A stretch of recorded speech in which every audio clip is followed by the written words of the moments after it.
Simply irresistible. तो कहानी की शुरुआत अमांडा नाम की एक खूबसूरत लड़की से होती है। रोज की तरह अमांडा सुबह सुबह लोकल मार्केट जाती है, जहाँ पर हम नोटिस करते हैं कि अमांडा सभी को और सारे लोग अमांडा को बड़े अच्छे से पहचानते हैं। तो मार्केट में एबी नाम के एक सब्जी वाले का बेटा चार्ली वो मिल जाता है। वो कुछ महीनों के बाद शहर में वापस आया होता है, इसीलिए वो अमांडा से मिलकर कहता है कि सुना है तुम्हारा रेस्टोरेंट बंद होने वाला है। सच बताऊं तो मुझे तुम्हारे लिए बहुत ही बुरा लग रहा है, अब तुम क्या करोगी? बेचारी अमांडा का मुंह बन जाता है, मगर फिर भी वो स्माइल करते हुए कहते हैं कि बिजनेस इन दिनों मंदा चल रहा है, लेकिन हम बंद नहीं कर रहे, धीरे धीरे सब ट्रैक पे आ जाएगा। इसके बाद अमांडा की नजर पड़ती है एक ब्लैक सूट बूट वाले हैंडसम आदमी पे, जो कि अपने साथ एक शेफ की टीम को लेकर आया होता है मार्केटिंग करने के लिए। ये चीज अमांडा को बड़ी अजीब लगती है। तभी एक सूट बूट वाला बंदा अमांडा से कहता है कि चलो अच्छा हुआ तुम्हारी नजर ने उसे ढूंढ ही लिया। अमांडा कहती है एक्सक्यूज मी, आप हो कौन? मैंने आपको तो पहले यहाँ कभी नहीं देखा। तो वो व्हाइट सूट वाला आदमी कहता है मेरा नाम गिनी और रैली है, मतलब तभी दिखता हूँ जब जरूरत हो। खैर वो सब छोड़ो, मेरे पास ये देखो तुम्हारे लिए क्या है, पिकेटोस क्रैब, ये बहुत ही शानदार है। अमांडा कहती मुझे तो क्रैब बनाना आता ही नहीं, तो मैं क्या करूँगी इसका। कहकर वो आगे बढ़ जाती है, पर आगे फिर से उसे गिनी मिल जाता है और कहता है कि देखो मैं तुम्हारी मॉम का फ्रेंड हूँ और उन्होंने मुझसे कहा है कि मैं तुम्हें क्रैब्स दूँ। अमांडा कहती है पर मेरी मॉम की तो मौत हो चुकी है। तो गिनी कहता है तो क्या हो गया, उनकी विश तो मैं पूरी कर ही सकता हूँ। तो अमांडा उससे क्रैब्स खरीदने को तैयार हो जाती है, मगर उन क्रैब्स में से एक क्रैब टोकरी से निकलकर भागने लगता है। वो सीधे एक टेबल के नीचे घुस जाता है। तो अमांडा उसको पकड़ने के लिए टेबल के अंदर जाती है और क्रैब पकड़ने की जगह वो उसी सूट बूट वाले आदमी का पैर पकड़ लेती है। इस आदमी का नाम है टॉम। अमांडा कहती सॉरी, वो क्या है ना तुम्हारे पैंट में कुछ चढ़ रहा था, इसीलिए मैं तो बस इतने में वो क्रैब टॉम के पैर में बाइट कर लेता है, जिसकी वजह से टॉम दर्द के मारे चिल्लाता भी है। अमांडा कहती है ये बड़ा ही शैतान क्रैब है, लेकिन चिंता मत करो, आज हमारे रेस्टोरेंट में लंच बनने वाला है, इसकी शैतानी ज्यादा देर तक नहीं टिकने वाली। जिसमें टॉम पूछ बैठता है कि तुम बनाने क्या वाली हो इसका। तो अमांडा को कुछ समझ नहीं आता कि क्या कहे। तभी उसकी नजर एक टैक्सी पे पड़ती है जिसपे नेपोलियन लिखा होता है। तो वो बहाना करके कह देती है वेल मैं तो नेपोलियन क्रैब बनाने वाली हूँ, ये कमाल की डिश है। टॉम को हंसी आ जाती है, कहता है मैं भी न्यू रेस्टोरेंट खोलने वाला हूँ, पर मेरे शेफ मार्केट में पता नहीं कहाँ गुम हो गए, मैं उन्हीं को ढूंढ रहा हूँ वैसे, इसीलिए मैं चलता हूँ अब। वैसे हाँ, तुमसे मिलकर बहुत अच्छा लगा मुझे।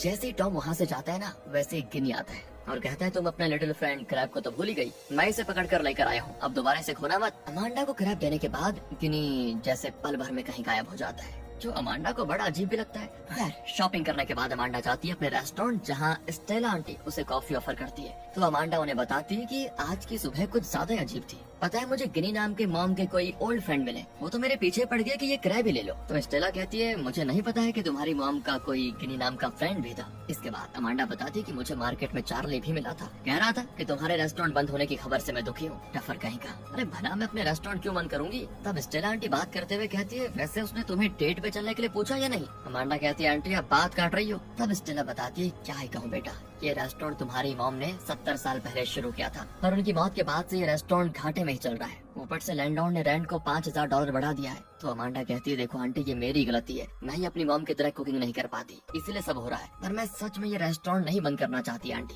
क्या हम बैंक से लोन नहीं ले सकते? आंटी कहती है मैं बैंक में गई थी बेटा, पर उन्होंने हमारे रिकॉर्ड्स को देख के कुछ महीने पहले के लॉस को देख के लोन देने से मना कर दिया, कहा कि लोन नहीं चुका पाओगे। अब हम टॉम को देखते हैं जो कि हेनरी बेंडल का मैनेजर है। वो मीडिया में इंटरव्यू देता है कि जब से न्यूयॉर्क में हेनरी बेंडल लग्जरी स्टोर खुला, तब से अपर क्लास लेडीज का ये शॉपिंग डेस्टिनेशन है, और अब सर हेनरी के ग्रैंडसन मिस्टर जॉनथन ने इसमें रेस्टोरेंट भी ओपन करने का फैसला किया है, ताकि लेडीज पहले फाइन डाइनिंग का मजा ले और फिर आराम से शॉपिंग करें। तो इस पे एक इंटरव्यूअर सवाल करती है कि हमने सुना है आप लोगों ने $4 मिलियन खर्च किए 75 सीट रेस्टोरेंट के लिए, ये तो एक तरह का जुआ है ना, अगर ये बिजनेस सक्सेसफुल नहीं हुआ तो आपका तो काफी नुकसान हो जाएगा। टॉम कहता है जी नहीं, ये किसी तरह का कोई जुआ नहीं है, हम फुल प्रूफ प्लानिंग के साथ स्टार्ट कर रहे हैं। अब इंटरव्यू खत्म होते ही टॉम की असिस्टेंट कहती है कि तुम्हारे ऑफिस में एक पतली दुबली खूबसूरत सी लड़की इंतजार कर रही है, जिससे टॉम समझ जाता है कि ये जरूर क्रिस्टिना ही होगी। वो जाकर क्रिस्टिना से मिलता है और हम नोटिस करते हैं यहाँ पर कि टॉम क्रिस्टिना में ज्यादा इंटरेस्ट नहीं ले रहा, वो तो उसके साथ सिर्फ 3 डेट पे गया था और क्रिस्टिना मैडम तो सीधा उसके ऑफिस आ धमकी बताओ। इस वजह से टॉम अपनी असिस्टेंट से कह देता है कि आज ये ऑफिस आ गई, कल घर चली आएगी, अगर मान लो कि मेरी इससे शादी भी हो गई तो ये ऐसी चिपकू वाली हरकतें करती रहेगी, और जब मैं इसको इग्नोर करने लगूंगा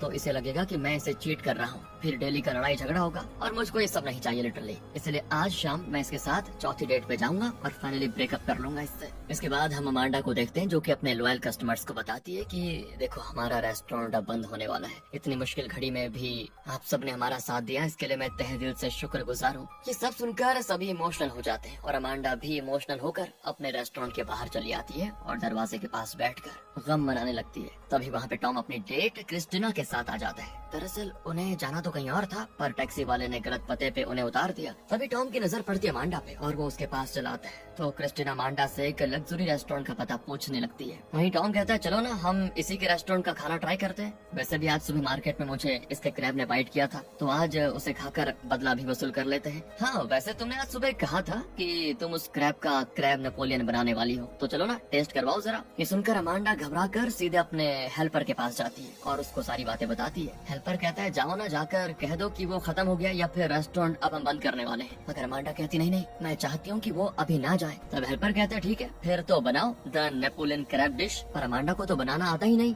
इसीलिए वो अपनी मॉम की रेसिपी बुक ढूंढने लग जाती है। मगर रेसिपी बुक तो मिलती नहीं, मगर हाँ उसे अपनी मॉम की इयररिंग्स मिल जाती है, जिससे वो ब्लेसिंग समझकर पहन लेती है। फिर वो ऑर्डर लेने के लिए जाती है और कहती है आप दोनों के लिए मैं नेपोलियन क्रैब ही कर दूं ना। तो क्रिस्टिना कहती नहीं नहीं, मुझे बस एक सिंपल सा चिकन पेलाट चाहिए। तो अमांडा किचन में आकर बड़बड़ाने लगती है कि अब मैडम के लिए मुझे दूसरी डिश बनानी होगी। यार एक ही डिश खा लेती तो क्या दिक्कत थी, और इन जैसी लड़कियों से मुझे बहुत चिढ़न होती है। ये लड़की टॉम के लायक है ही नहीं। जिसपे हेल्पर कहता है कि क्या बुराई है भला उस लड़की में, टॉम की तरह उसके बाल भी बिल्कुल परफेक्ट है, साथ ही उसकी स्किन देखो बटर की तरह स्मूथ है, जिससे अमांडा को और जेलसी होती है। और वो कहती है बाल तो मैं भी अपने ठीक कर ही सकती हूँ, और उसका जो थोबड़ा चमक रहा है ना वो सब मेकअप पे कमाल है। हेल्पर कहता है नहीं नहीं नहीं, मेकअप से इतनी अच्छी स्किन हो ही नहीं सकती, मुझे तो लगता है कि वो पैदाइशी खूबसूरत है। इसके बाद हेल्पर तो क्रिस्टिना की खूबसूरती के जैसे पहाड़े गिरना शुरू कर देता है। तो अमांडा चिढ़कर कहती है अरे बस बे करो यार, सबसे इम्पोर्टेंट बात यह है कि टॉम उसके साथ खुश नहीं है और तुम मेरी हेल्प करोगे या उसकी खूबसूरती निहारते रहोगे। सुनो हमारे पास कोई रेसिपी फिलहाल है नहीं,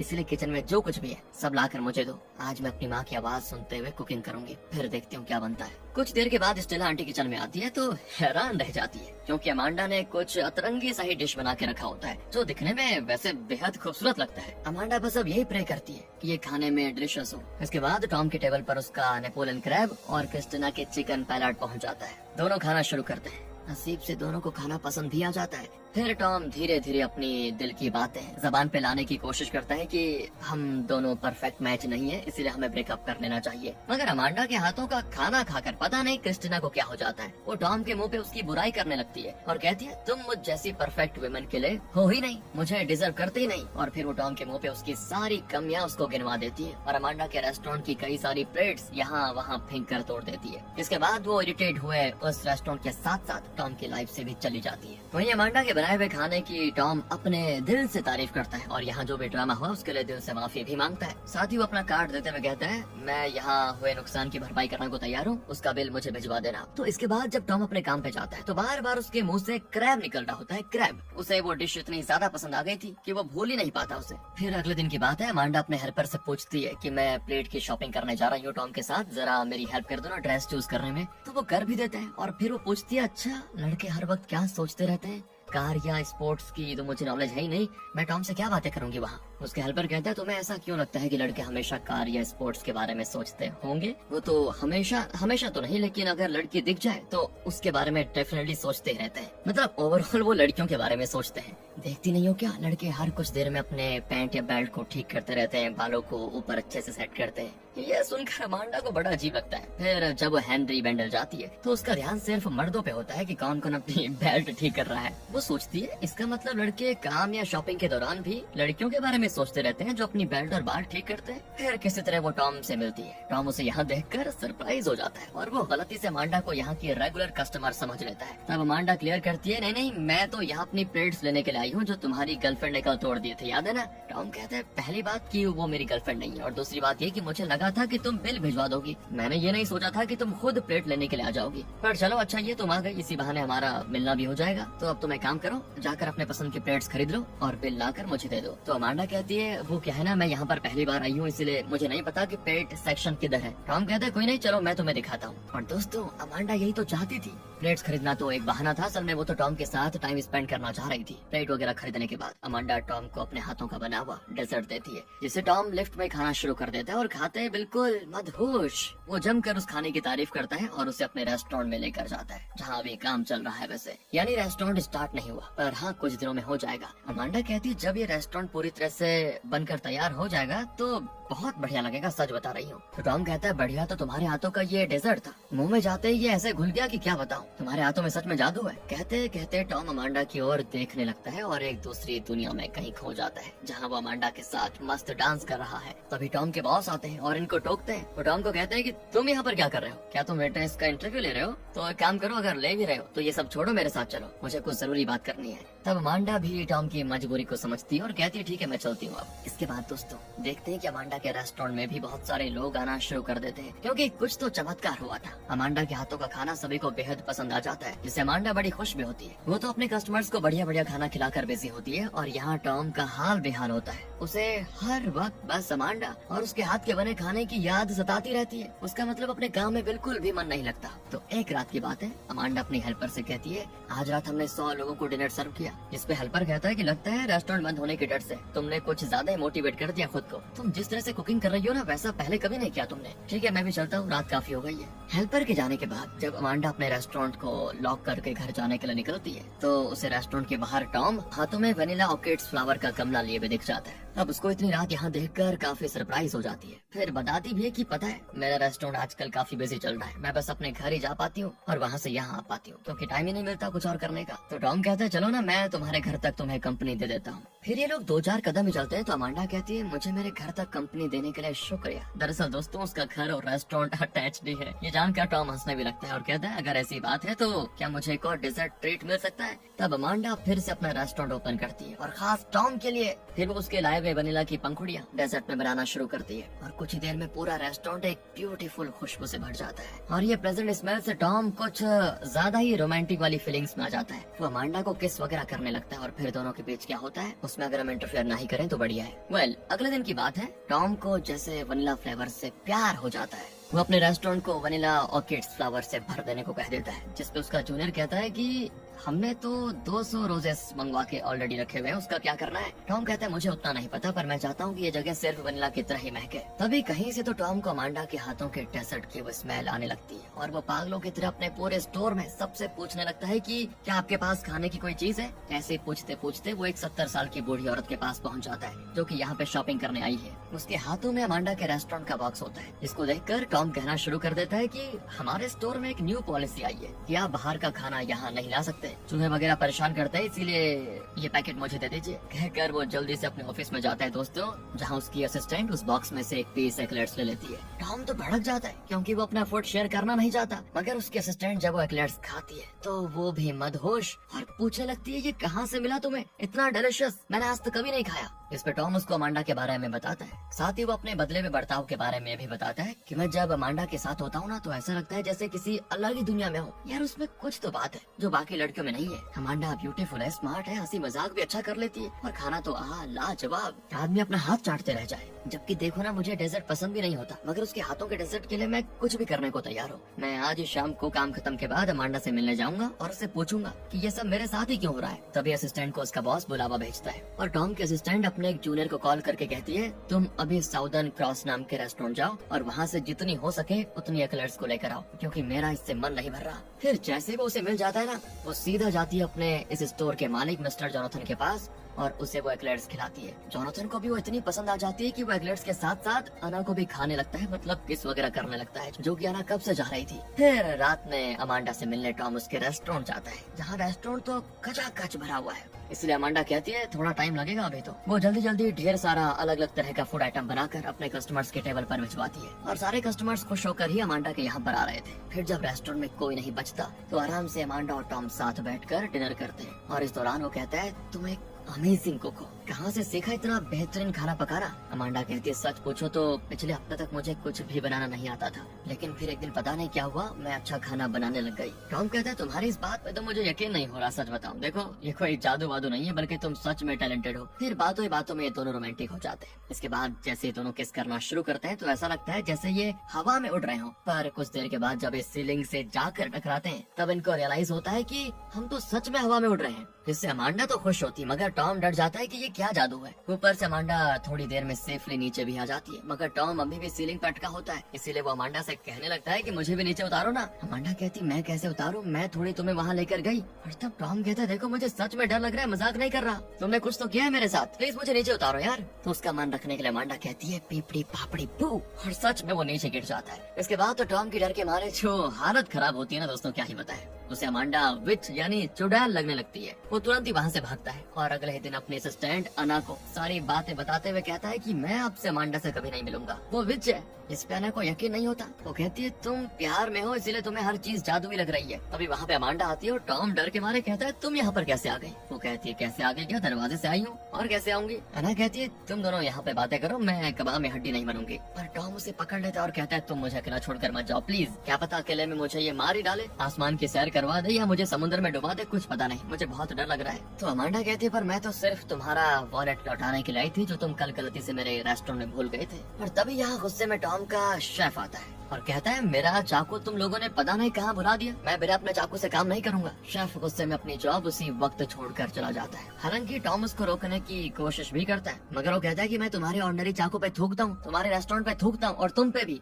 और ये सुनते टॉम खुद ही खुद पे थूक लेता है, क्योंकि वो शेफ से अपने बदन पे नहीं थूकवाना चाहता था। अब टॉम अपने शेफ के इस तरह से बर्ताव करने के लिए भी अमांडा को ही जिम्मेदार ठहराता है। तभी वहाँ गुस्से में जोनाथन आता है और कहता है कि कल हमारे रेस्टोरेंट की ओपनिंग है और हमारा शेफ आज ही काम से चला गया, बताओ तुमने आखिर उसके साथ किया क्या। तब अना बात को संभालते हुए कहती है कि जोनाथन इससे मिलिए, ये है अमांडा और ये एक बेहतरीन शेफ है, वो एक्लेट्स तो याद होगी ना आपको, वो इसी ने बनाया था। सुनकर जोनाथन काफी खुश होता है और कहता है ये सब टॉम का ही प्लान था, उसने उस फ्रेंच शेफ को भगा दिया और इस जादुई शेफ को हायर कर लिया, बहुत बढ़िया। तब टॉम खुद ही समझाने की कोशिश करता है कि नहीं नहीं ऐसा नहीं है, हमारे शेफ के पास 23 साल का एक्सपीरियंस है और वो एक 4 स्टार शेफ है, अमांडा उसकी जगह नहीं ले सकती। अमांडा को फिर ये सुनने के बाद टॉम पे गुस्सा आ जाता है। वो कहती है मैं बिल्कुल उससे कई ज्यादा अच्छा खाना बना सकती हूँ। फिर जोनाथन और अना मिलकर टॉम को साइड कर देते हैं, उसके बातों में नहीं आते और अमांडा को कर लेते हैं हायर। अब अगले दिन की बात है, अमांडा अपने रेस्टोरेंट को एक दिन के लिए बंद करके टॉम को गलत प्रूव करने के लिए अपने हेल्पर के साथ उसके रेस्टोरेंट की ओपनिंग में खाना बनाने के लिए आ जाती है। पर वहाँ पहुँचने के बाद वो नोटिस करती है कि आज तो मैं अपनी मॉम की इयररिंग पहनना ही भूल गई, जिसपे उसका हेल्पर कहता है कोई नहीं तुम ऐसे भी सुंदर लग रही हो। अमांडा कहती नहीं नहीं तुम समझ नहीं रहे हो, मेरे साथ ये मैजिकल एक्सपीरियंस तब से होना शुरू हुआ जब से मैंने अपनी मॉम की इयररिंग्स पहने,